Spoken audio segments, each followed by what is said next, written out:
기다림이어서 이해할 수 없는 수많은 순간들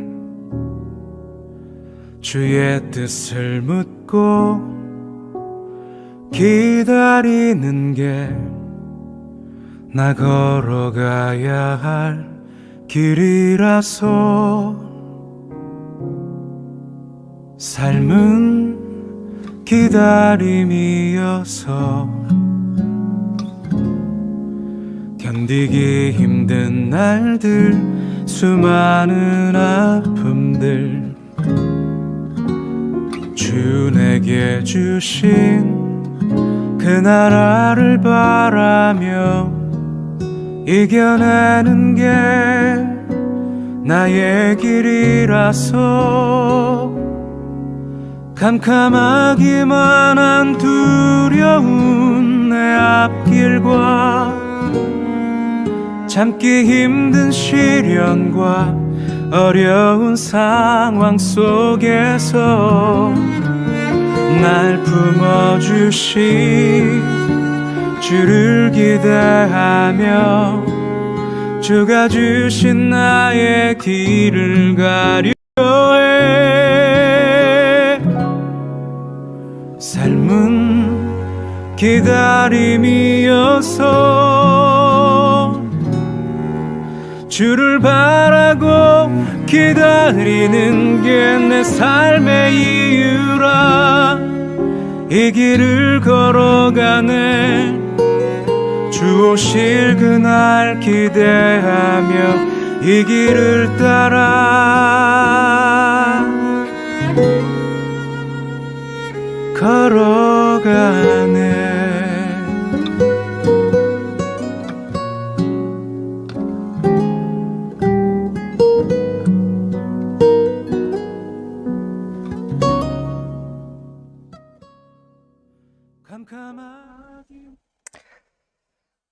안녕하세요. 할렐루야. 좋은 아침입니다. 네, 집사님 안녕하세요. 동건 형제님 안녕하세요. 네, 그레이스 집사님 안녕하세요.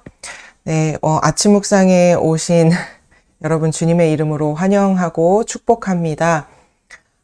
예준이 위해서 또 계속 기도하도록 하겠습니다. 기도 제목이 있으신 분들은 저에게 메시지나 또 채팅창에 올려주시면 기억하면서 오늘 하루 동안 계속 기도하도록 하겠습니다. 3월 14일 우리 아침 묵상 시작하도록 하겠습니다. 제가 기도하고 시작하겠습니다. 사랑의 아버지 하나님, 은혜를 감사드립니다. 오늘도 귀하고 복된 하루를 허락하여 주시고 또 기도의 자리, 말씀을 묵상하는 자리 기억하게 하시고 또 이 자리에 함께하게 하시니 은혜를 감사드립니다. 주님 함께함이 은혜이고 축복입니다. 우리가 주 안에서 한 가족으로서 이 사순절을 보내며 하나님의 말씀 가운데 우리의 삶의 방향을 하나님께 맞추고자 함께 서로를 위해 기도하고 함께 말씀을 묵상할 수 있음이 참 은혜이고 축복인 것을 다시 한번 기억하며 주님께 감사드리며 이 하루를 시작합니다. 주님, 오늘도 이 말씀이 우리의 영의 양식이 되게 하옵소서. 감사드리며 예수님의 이름으로 기도드렸습니다. 아멘. 아멘. 우리 오늘 함께 나누실 말씀은 베드로전서 2장 23절에서 25절까지의 말씀입니다. 베드로전서 2장 22절에서 23절까지 말씀, 또 귀로 들으시는 분들, 운전하시는 분들 귀로, 또 화면 앞에 앉으신 분들은 우리 함께 목소리를 합해서 함께 말씀을 읽도록 하겠습니다. 그는 죄를 범하지 아니하시고 그 입에 거짓도 없으시며 욕을 당하시되 맞대어 욕하지 아니하시고 고난을 당하시되 위협하지 아니하시고 오직 공의로 심판하시는 이에게 부탁하시며 친히 나무에 달려 그 몸으로 우리 죄를 담당하셨으니 이는 우리로 죄에 대하여 죽고 의에 대하여 살게 하려 하심이라. 그가 채찍에 맞음으로 너희는 나음을 얻었나니 너희가 전에는 양과 같이 길을 잃었더니 이제는 너희 영혼의 목자와 감독 되신 이에게 돌아왔느니라. 아멘. 이것은 하나님의 말씀입니다. 아멘. 네, 진원 간사님 안녕하세요. 좋은 아침입니다. 네, 혹시라도 드러누워 있는 청년들이 있다면 이왕 말씀 묵상하는 거 누워있지 마시고 앉아서 함께 말씀 묵상 했으면 좋겠습니다. 누구라고 제가 이름은 말 안 했지만 나다 싶으면 우리 누워있는 자리에서 출근 준비, 학교 가는 준비하는 게 아니라면 앉아서 함께 말씀을 읽으면 좋겠습니다. 네, 우리 어제도 베드로전서 2장 말씀을 나눴었는데요. 우리 하나님을 기다리는 삶이라고 하는 큰 주제 안에서 계속해서 말씀 나누고 있습니다. 우리 어제 베드로전서 2장을 통해서 종들에게 동건 형제님 누워 계셨군요. 네. 종들에게 특별히 그리스도인들 중에 이 편지를 받아보고 있는 그리스도인들 중에 가정에 속한 종들, 주인을 섬기는 종들에게 하는 권면의 말씀을 우리가 18절부터 보았죠. 그들에게 참으라, 슬픔을 참으라, 인내해라. 착한 주인뿐만이 아니라 고약하게 구는 주인들한테도 까다롭게 구는 주인이라 할지라도 참으라 라고 말을 했는데 우리가 그 배경에 대해서 한번 생각해 봤었습니다. 이 편지를 받고 있는 성도들의 상황, 그들은 지금 박해를 피해서 소아시아 지역 여러 곳에 흩어져서 복음이 전해지게 되는 계기가 되었지만 핍박과 고난의 상황 가운데서 예루살렘에 남아있는 유대인들이 그 로마에 대항하여 반란을 일으킴으로써 로마인들이 볼 때는 그리스도인들이나 이 반란군들이나 그냥 다 똑같이 반란군으로 여겼기 때문에 그 당시 상황 가운데서 그리스도인의 정체성을 나타내는 방법이 그들의 주인에게 참는 것, 나에게 어떻게 대하든지 그들을 사랑으로 대하고 존중하고 나에게 주어진 일을 그럼에도 불구하고 성실하게 나의 일을 감당하는 것, 이 땅에 살아가는 하늘에 속한 자로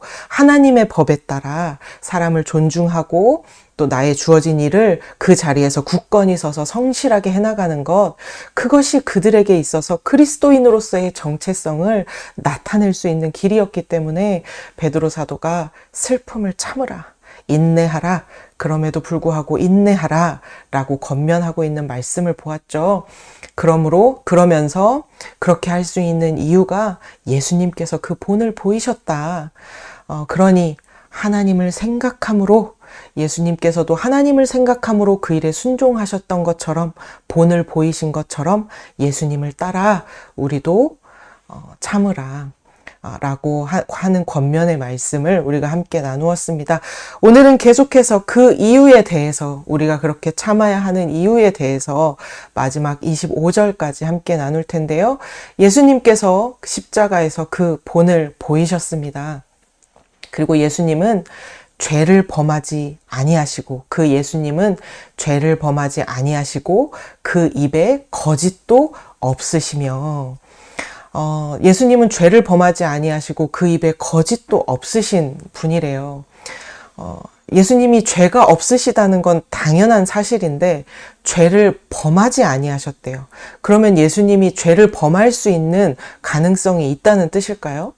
여러분, 우리는 자주 잊어버리는 것 같아요. 예수님은 완전한 신이지만 또 완전한 인간의 몸으로 이 땅에 오셨다라는 것이죠.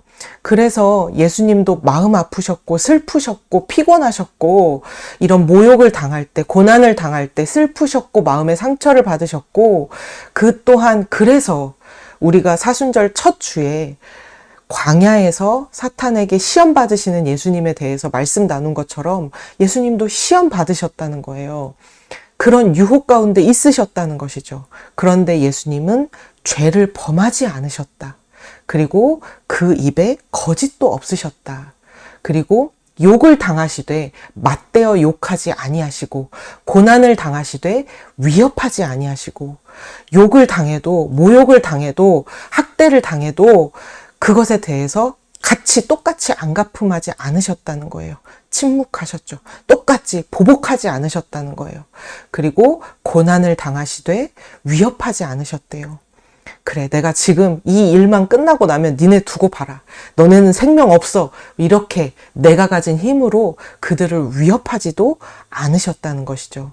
그렇게 한 이유는 오직 공의로 심판하시는 하나님께 그것을 맡기셨대요. 부탁하셨다는 것은 하나님의 손에 맡기셨다는 것입니다. 두 가지를 맡기셨는데요. 첫째는 예수님 자신도 맡기셨으며, 둘째는 예수님에게 그렇게 모욕하고 학대하고 욕을 보이는 그 사람들도 하나님의 손에, 공의로우신 그 하나님의 손에 부탁하셨다, 맡기셨다라는 것이죠. 우리 또한 나 자신도 그렇게 부당한 고난을 당하는, 그리스도인으로서의 정체성을 지키기 위해 당하는 그 고난의 억울함 가운데 있는 우리도, 나 자신도 하나님께 맡기고, 하나님께서는 모든 것을 아시고 위로하시며 결코 그것을 헛되게 하지 않으시고 우리에게 은혜로 갚아주시는 분임을 믿고, 나 자신도, 나의 생각도 나의 마음도 붙잡아 주셔서 하나님의 인도하심대로, 하나님의 법대로 오늘도 이웃을 사랑하고 나에게 주어진 이 자리에서 굳건히 오늘 하루를 살아내도록 나도 하나님께 맡겨드리고, 또한 우리의 상황도, 우리의 문제도, 혹은 나를 괴롭히는 그 사람도 하나님의 손에 맡겨드릴 수 있는 이 하루가 될 수 있기를 원합니다. 그래서 베드로 사도가 예수님께서 십자가에서 그 길을 가셨기 때문에, 그런데 예수님은 욕을 당해도 맞대응하지 않고 고난을 당해도 위협하지 않으셨다라고 이렇게 설명하고 있습니다. 그러니 그 예수님을 따라 본받아라 라고 권면하고 있는데요. 여기에서 우리가 가질 수 있는 의문은 왜 이렇게까지 하셨을까입니다. 사실 우리의 죄를 위해서, 그리고 우리의 구원을 위해서라면 십자가에서 죽으시는 것만으로도 충분했어요. 십자가에서 죽으심으로 우리에게 구원을 주실 수 있었어요.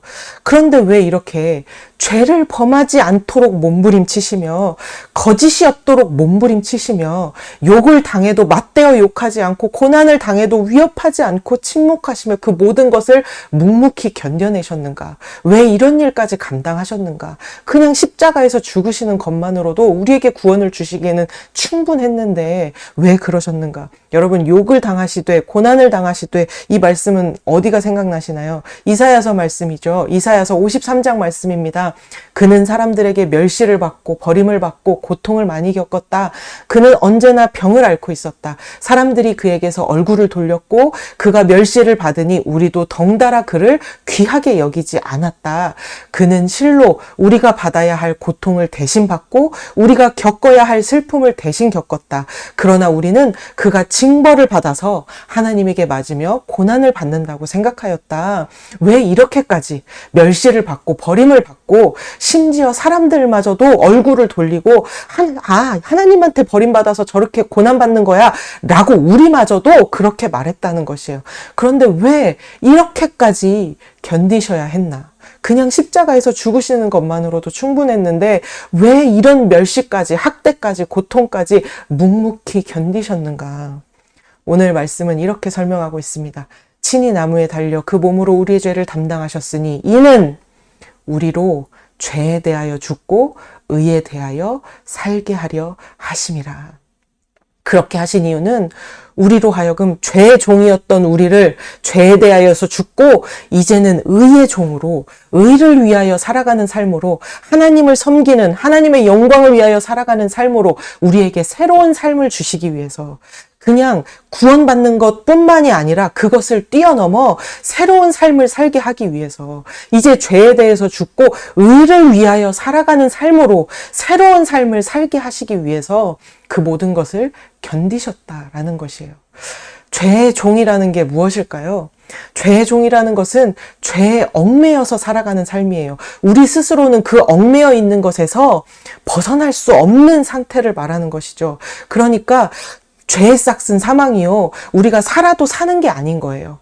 죄의 결과는 하나님을 모르는 자로, 하나님을 대적하고 하나님을 모르는 본성으로 죄에 얽매여서, 무엇인가에 얽매여서 살아갈 수밖에 없는, 우리 살아있으나 사는 게 아니고 살은 채 죽은 삶을 살아가는 그런 존재였는데, 우리를 의의 종으로, 이제 의를 위하여 하나님을 섬기는 하나님의 영광을 위하여 살아가는 삶으로 그런 삶을 우리에게 선물하시기 위해서 그런 삶을 우리가 살아가도록 하기 위해서 그 모든 멸시와 고난과 심지어 우리마저도 하나님께 버림받아서 저렇게 고난당하는 거야 라고 말하는 그 아픔까지도 참아내셨다라는 사실입니다.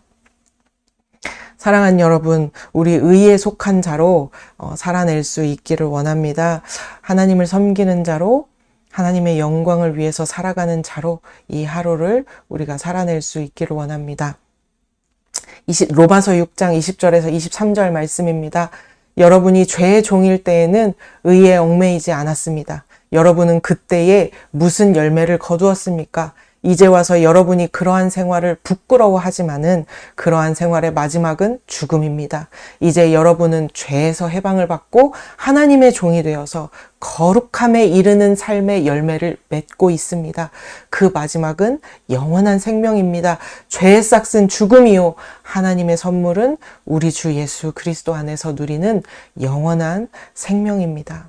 그러니까 베드로 사도가 종들에게 착하게 하는 주인뿐 아니라 까다롭게 하는 고약하게 구는 주인에게도 섬겨라 하는 말은 사실은 돈에 얽매이고 나한테 잘해주는 사람한테는 잘하고 나에게 못되게 구는 사람에게는 나도 안 갚음하고 무엇인가의 관계에 얽매여서 돈에 얽매여서 우리는 그렇게 얽매여서 자유함이 없이 살아가는 사람들이었는데 우리는 이제 의의 종이 되어서 자유케 되어서 의의 종이 되어서 하나님의 법에 따라서 이 땅 가운데 살아가지만 이 세상의 법이 아니라 하늘에 속한 자들로 하나님의 법에 따라서 이웃을 사랑하고 오늘 나의 하루의 삶 가운데 굳건하게 서서 하나님께서 이 주신 삶을 내가 하나님을 섬기는 것이다 라고 여기고 오늘 하루의 삶을 살아내는 삶으로 열매 맺는 삶을 살아내는 삶으로 우리에게 허락해 주셨다. 그것을 위해서 예수님께서 그 고난을 견디셨다라고 말하고 있는 것이죠. 여러분, 종 하면 생각나는 게 없으신가요? 우리가 18절에서 본 그 종은 고용된 종입니다. 계약에 의해서 고용된 종. 그런데 우리가 종 하면 아는 단어가 있죠. 둘로스라고 하는 단어입니다. 둘로스는 무엇이죠? 노예입니다. 소유된 종입니다. 우리는 하나님께서 그 값을 지불하시고 예수님이 십자가에 죽으심으로 우리를 하나님께 소유된 자로, 소유된 종으로, 의의 종으로 우리를 삼으셨다는 거예요. 제가 종 하면 좋아하는 성경 말씀이 있는데요. 출애굽기에 나오는 귀뚫은 종입니다. 출애굽기에 보면 7년이 되었을 때 매해 7년째가 되면 땅도 쉬게 하고 빚도 탕감해주고 노예되었던 자들을 자유의 신분이 되도록 하는 규율이 있었습니다. 그런데 그 노예들 중에는 주인을 너무나 사랑해서 스스로 종이 되기로 결심한 자들이 있었다는 거예요. 그러면 어떻게 해야 되죠? 그들은 귀를 뚫어야 돼요. 그래서 귀를 뚫으면 귀 뚫은 사람을 보면 저 사람은 자유인이지만 스스로 종이 된 자이구나를 알 수 있었다는 것이죠. 그래서 우리는 의의 종인데 예수님이 무엇을 기대하셨냐면 우리가 의의 종이 되어서 너무 하나님을 사랑하고 예수님을 사랑하게 되어서 스스로 하나님께 속한 자로 살아가기로 결단한 귀뚫은 종의 모습으로 살아갈 우리를 기대하시면서 그 십자가에서 고난을, 그 멸시를, 그 고통을 견디셨다라는 것입니다. 그래서 우리는 전에는 양과 같이 길을 잃었더니 이제는 영혼의 목자와 감독 되신 이에게 돌아온 자들로 살아가는 것이라는 거죠. 사랑하는 여러분, 이 아침에 그 예수님의 마음을 기억하면서 의의 종으로 살아가기로 이 하루를 의의 종으로 하나님의 법대로 하나님께 속한 자로 이 땅 가운데 살아가기를 결단하는 이 아침이 되었으면 좋겠습니다.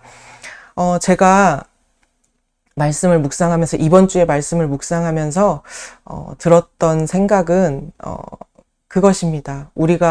우리에게 정말 필요한 게 무엇일까? 말씀을 쭉 이번 주에 하나님을 기다리는 삶인데 인내해야 한다라는 말씀을 계속 나눴잖아요.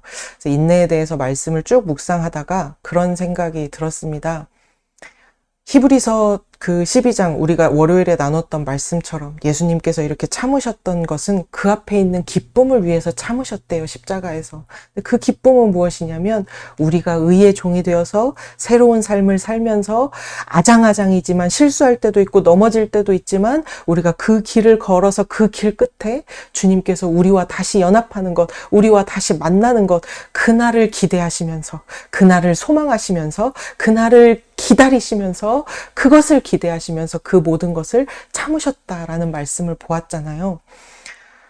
우리는 정말 그날을 기다리는가, 그날을 소망하는가, 그렇게 되기를 기대하는가, 그런 마음이 들었습니다. 다시 말하면 우리가 사랑하는 사람과의 약속이 있을 때, 만나려고 할 때 잘 보이고 싶고 좀 멋있게 보이고 싶어서 살도 좀 빼고 운동도 하고 옷도 멋있게 입고 그날을 기다리는 것처럼 우리 또한 그 예수님과 다시 만나게 될, 주님 앞에 다시 서게 될 그날을 소원하고 기다리는 마음으로 주님, 예수님이 우리를 다시 봤을 때, 야, 너 좀 멋있어졌다. 아, 주님 정말 힘들었어요. 그 참는 거, 인내하는 거 힘들었는데, 좀 주님 생각하면서 제가 진짜 열심히 살았잖아요. 라고 그 주님 다시 만날 그 날을 우리는 정말 소망하는가, 기다리는가, 바라는가, 그 마음이 우리에게 있는가. 당장 오늘의 삶 가운데 우리를 도와주시고 인도해 주실 그 주님을 기다리는 것 이상으로 우리는 정말 그 주님 앞에 다시 서서 그 주님을 만날 날을 우리는 기다리고 있는가, 소망하는가. 다시 말하면 주님을 그만큼 사랑하는가, 그 사랑하는 마음이 우리에게 있는가. 그 질문이 들었습니다. 지금 모습은 우리가 연약하지만 우리가 그렇게 하지 못할 것을 예수님이 아셔서 십자가에서 이루셨습니다. 온전히 순종하셨고 온전히 의를 이루셨습니다. 그래서 그 예수님 때문에 우리는 의롭다 하게 여겨지고 그 예수님의 순종에 우리는 동참하게 되는 것이죠. 그럼에도 불구하고 그 주님 다시 만날 날을 기다리며 오늘 하루의 삶을 굳건히 살아가는 것을 주님께서는 기대하신다라는 것이죠. 이 사순절에 우리가 묵상해야 될 것은 그것인 것 같습니다. 우리는 주님 다시 만날 그날을 정말 우리도 기대하는가, 고대하는가, 기다리는가, 소망하는가. 다시 말하면 주님을 얼만큼 사랑하는가.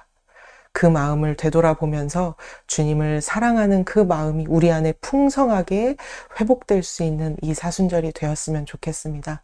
또한 사랑하는 여러분, 십자가에서 그렇게 참으심으로 우리에게 선물해 주신, 새롭게 살아가도록 기대하며 선물해 주신 오늘 하루의 삶이라는 것을 기억하면서 우리가 선 그 자리에서 굳건히 서서 하나님을 생각함으로 우리에게 주어진 이 일을 인내함으로 감당하는 오늘 하루의 삶이 될 수 있기를 간절히 소원합니다. 아멘. 기도하겠습니다. 사랑의 아버지 하나님, 은혜를 감사드립니다. 주님, 오늘 이 하루 주님께서 이 하루 우리에게 선물해 주시기 위해서 십자가에서 그 고난과 또한 그런 모욕과 모든 것을 참으시며 우리가 의의 종으로 살아갈 것을 기대하시며 주신 이 하루, 주님, 우리가 이 하루 주님을 기억하며 하나님을 생각함으로 우리에게 주어진 이 하루를 인내함으로 감당할 수 있기를 원합니다. 이 땅에 살아가나 하늘에 속한 자로 하나님께서 주신 말씀대로 우리의 이웃을 사랑하며 우리에게 주어진 이 하루를 감사함으로, 찬양함으로 살아낼 수 있기를 원합니다.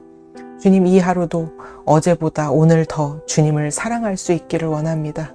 주님 만날 날을 기대하고 고대하고 기다리고 소망하는 마음이 우리 안에 조금 더 커질 수 있는 이 하루가 되기를 원합니다.